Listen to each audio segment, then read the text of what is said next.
Roman numeral 6, triumph of the West European bourgeoisie.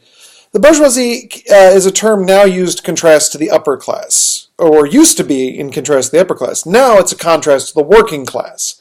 It's related to this stake in society theory. The stake in society theory says that those who govern should have something to lose. So you should put the bourgeoisie in charge because they have more to lose, therefore they're more willing to work for the good of everyone.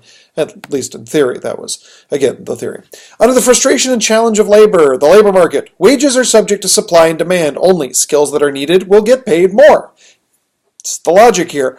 The Poor Law of 1834 grants relief only to those who are willing to go to a workhouse or poorhouse. So those people who are poor or unemployed or homeless can be essentially thrown in jail. The government says this is the solution. Again, you can get relief from your debts, but only if you're willing to go to a workhouse or a poorhouse. But the poor hate this.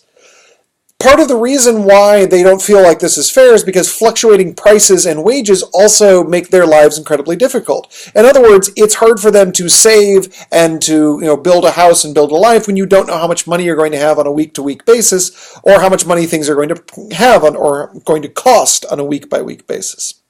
Under socialism and Chartism, the Charter of 1838 creates Chartism and Chartists. It's very similar to socialism. Socialism being the idea of everyone being equal payment, equal wages, etc. The difference mainly just being it's an English thing. So Chartism is English socialism. They demand universal suffrage, secret ballots, equal districts, salaries, public salaries for the ministers of parliament or members of parliament and others. All of this, again, is a very socialist ideal, but it's very particularly British as well.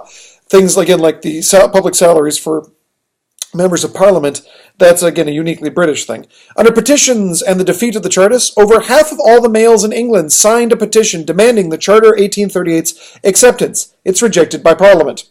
So, again, this also strikes me as a very British thing. We're going to have a revolution, and we demand that you pay attention to this, and Parliament goes, no! And they go, okay, we'll just go home then. So, it doesn't really work, but they are able to force through some changes like a 10-hour work week. That's about one of the only things the Chartists are actually able to accomplish. There. Short, sweet, moving on, Roman numeral 7.